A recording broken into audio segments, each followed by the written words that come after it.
जय हिंद दोस्तों, स्वागत है आपका जय बालाजी क्लासेस में। दोस्तों आज हम पढ़ने जा रहे हैं मध्य प्रदेश का प्राचीन इतिहास। और दोस्तों मध्य प्रदेश के प्राचीन इतिहास के अंतर्गत आज हम पढ़ने जा रहे हैं वैदिक सभ्यता एवं पौराणिक काल में मध्य प्रदेश की स्थिति।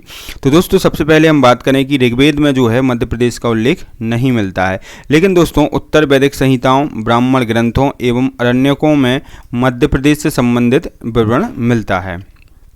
ठीक, चलिए इसके बाद हम आगे देखते हैं। तो दोस्तों मध्य प्रदेश का उल्लेख रेवात्तर तथा दक्षिणापथ के नाम से कहाँ पर मिलता है? तो कहाँ पर मिलता है? शतपथ ब्राह्मण ग्रंथ में मिलता है। तो दोस्तों शतपथ ब्राह्मण ग्रंथ में मध्य प्रदेश का उल्लेख रेवात्तर तथा दक्षिणापथ के नाम से मिलता है। इसके बाद हम बात करें दोस्तों, रेवात्तर को रेवा नदी किस इतिहासकार ने माना है? तो दोस्तों इतिहासकार बेवन ने रेवात्तर को रेवा नदी माना है।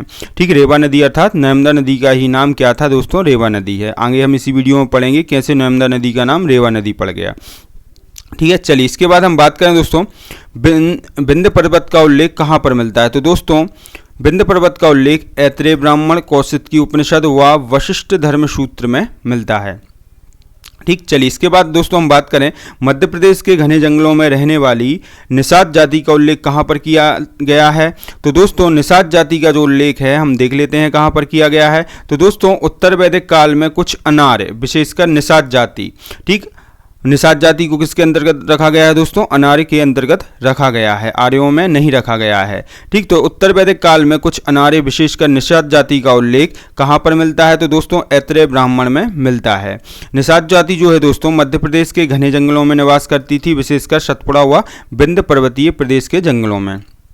ठीक, चलिए इसके बाद हम बात करें दोस्तों मध्य प्रदेश में आर्यों का आगमन कहाँ से माना जाता है? तो दोस्तों आर्यों के आगमन की बात करें दोस्तों मध्य प्रदेश में, तो महर्षि अगस्त के नेतृत्व में नर्मदा घाटी में यादवों का एक समूह बस गया था और यहीं से इस क्षेत्र में आर्यों का आगमन प्रारंभ हुआ या प्रारंभ माना जाता है। ठीक है दोस्तों, चलिए इसके बाद हम दोस्तों नर्मदा का नामकरण देख लेते हैं।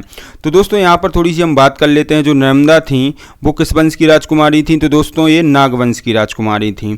ठीक, इसके बाद क्या होता है दोस्तों, थोड़ा सा इससे पहले देख लेते हैं हम इनके विवाह से पहले। तो दोस्तों नागवंश का युद्ध जो होता है वो किससे होता है? गंधर्वों से होता है। ठीक, तो गंधर्वों से युद्ध के दौरान नागवंश की सहायता के लिए कौन आते हैं? इक्ष्वाकु वंश के राजा पुरुकुत्स आते हैं। ठीक, पुरुकुत्स क्या करते हैं दोस्तों? गंधर्वों को हरा देते हैं, जिससे प्रसन्न होकर नागवंश के राजा क्या करते हैं? अपनी पुत्री रेवा का विवाह किससे कर देते हैं? पुरुकुत्स से कर देते हैं। ठीक, इसके बाद पुरुकुत्स क्या कर देते हैं दोस्तों?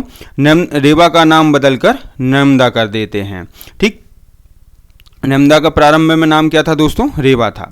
ठीक, तो दोस्तों आइए बात कर लेते हैं।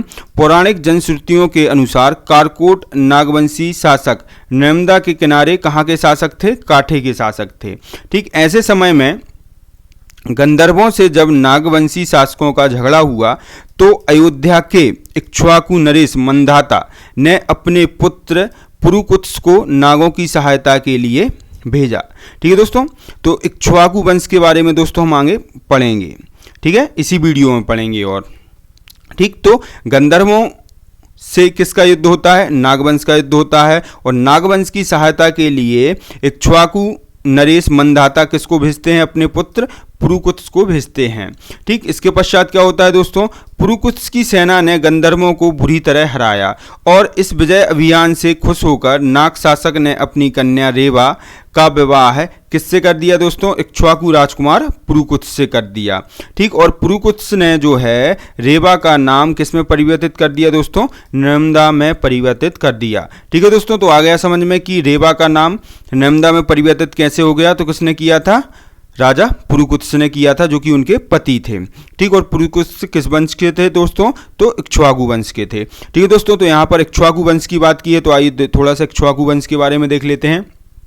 तो दोस्तों ये इक्ष्वाकु वंश वही वंश है जिसके राजा कौन थे? दशरथ थे। और दशरथ के पुत्र राम, लक्ष्मण, भरत, शत्रुघ्न किस वंश के थे दोस्तों? ये इक्ष्वाकु वंश के थे।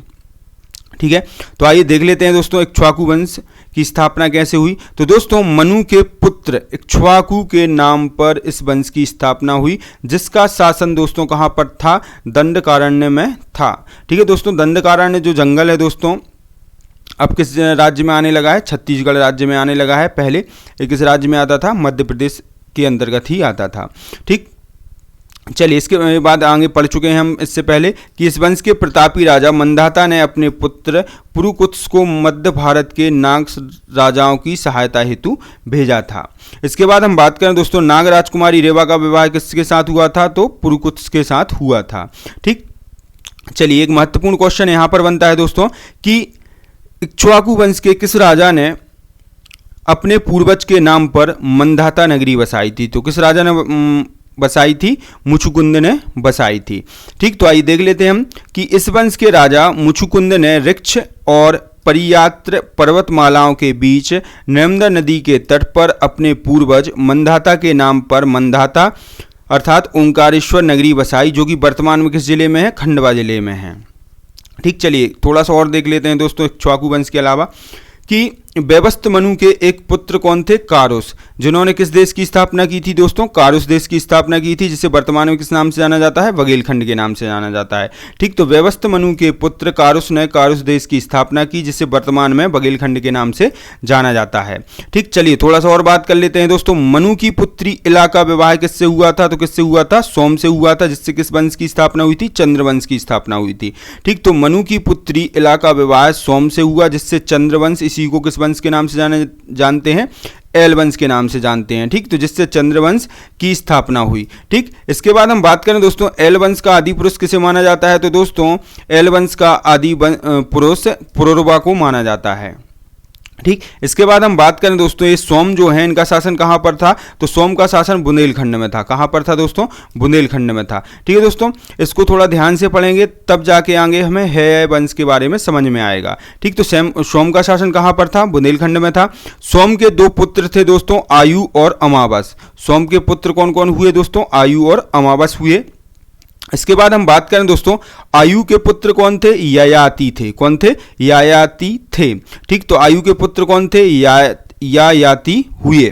ठीक, ययाति ने अपना साम्राज्य 5 पुत्रों में बांट दिया था। ठीक, ययाति ने अपना साम्राज्य जो है कितने पुत्रों में बांट दिया था? 5 पुत्रों में बांट दिया था। उन्हीं 5 पुत्रों में से ययाति के एक पुत्र कौन हुए? यदु हुए। कौन हुए? यदु हुए। यदु को कहाँ का क्षेत्र मिला था? तो दोस्तों यदु को चरमावती अर्थात चंबल, बेत्रवती अर्थात बेतवा, सुक्तिमती अर्थात कैन नदी घाटी क्षेत्र मिला था। और दोस्तों यदु के नाम पर ही यादव वंश स्थापित हुआ था। ठीक है, किसके नाम पर यादव वंश स्थापित हुआ था दोस्तों? यदु के नाम पर स्थापित हुआ था। ठीक है दोस्तों, चलिए इससे संबंधित हम है वंश के बारे में पढ़ लेते हैं। ठीक, तो दोस्तों है वंश की बात करें तो दोस्तों इसके संस्थापक कौन है? है जो हैं किसके पौत्र थे? तो दोस्तों है यादव वंश के यदु के पौत्र थे। ठीक, तो यादव वंश के यदु के पौत्र है के नाम पर इस वंश की स्थापना हुई। ठीक है दोस्तों, इस वंश के एक राजा ने महिष्मती नगर की स्थापना की थी। वो राजा कौन थे दोस्तों? महिष्मत थे। ठीक है, तो दोस्तों इस वंश के राजा महिष्मत ने नर्मदा नदी के किनारे महिष्मती नगर की स्थापना की थी, जिसे वर्तमान में किस नाम से जाना जाता है? महेश्वर नाम से जाना जाता है। ठीक, चलिए इसके बाद बात करें दोस्तों इस वंश के प्रतापी शासक कीर्तिवीर सहस्त्र अर्जुन ने किस किस को हराया? तो आइए यहाँ पर देख लेते हैं कि इस वंश के शासक कीर्तिवीर सहस्त्र अर्जुन ने कारकोट वंशीय नागों, अयोध्या के पौरवराज और लंकेश्वर रावण को हराया था। ठीक है दोस्तों, चलिए इसके बाद हम बात करें दोस्तों कीर्तिवीर सहस्त्र अर्जुन के पश्चात किसने शासन किया? तो दोस्तों कीर्तिवीर सहस्त्र अर्जुन के पश्चात जयध्वज तालजंग ने शासन किया। ठीक, इसके बाद हम बात करें दोस्तों कीर्तिवीर सहस्त्र अर्जुन के पुत्र जयध्वज ने कहां पर शासन किया? तो कहां पर शासन किया? मालवा क्षेत्र पर शासन किया। ठीक, इसके बाद हम बात करें दोस्तों जयध्वज का पुत्र कौन हुआ? तालजंग हुआ। और तालजंग का पुत्र कौन हुआ? अवंती हुआ। और इसी अवंती के नाम पर दोस्तों मालवा क्षेत्र का नाम अवंती पड़ा था। ठीक है दोस्तों, तो जयध्वज का पुत्र तालजंग हुआ और उसका पुत्र कौन हुआ? अवंती हुआ। और अवंती के नाम पर ही मालवा क्षेत्र का नाम क्या पड़ा था? अवंती पड़ा था।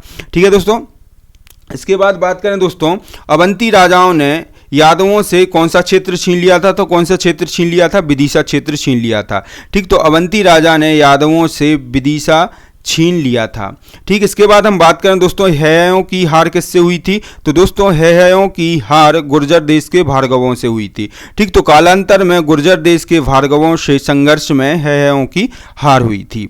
ठीक, इसके बाद हम बात करें दोस्तों है वंश के समय प्रमुख जनपद कौन थे और उनके वर्तमान नाम क्या है अभी। तो दोस्तों यहाँ पर हम देखें तो ये है वंश के समय प्राचीन जनपद थे और इनके वर्तमान नाम हैं। ठीक, तो दोस्तों बात करें यहाँ पर तुंडीकर जो जनपद था इसका अभी वर्तमान में नाम क्या है दोस्तों, दमोह है। इसके बाद हम बात करें दोस्तों त्रिपुरी का जो वर्तमान नाम है अभी क्या है, तेवर है। ठीक है, जो कि किस जिले के अंतर्गत आता है, जबलपुर जिले के अंतर्गत आता है। ठीक, इसके बाद हम बात करें दोस्तों दशार्ण का वर्तमान नाम क्या है दोस्तों, विदिशा है। इसके बाद हम बात करें दोस्तों अनूप, तो अनूप का जो वर्तमान नाम क्या है दोस्तों, निमाण है। ठीक है दोस्तों, उस समय पूर्वी निमाण और पश्चिमी निमाण नहीं था, केवल क्या था, निमाण था। ठीक, इसके बाद हम बात करें दोस्तों अवंती का वर्तमान नाम क्या है दोस्तों, उज्जैन। इसके बाद हम बात करें दोस्तों गोपालगिरी का वर्तमान नाम क्या है दोस्तों, ग्वालियर है। ठीक, तो दोस्तों ये थे है वंश के समय के जनपद। ठीक है दोस्तों, तो दोस्तों यदि आपको हमारे पढ़ाने का तरीका अच्छा लगता है तो हमारे चैनल को सब्सक्राइब करें, शेयर करें, लाइक करें और कमेंट करना ना भूलें।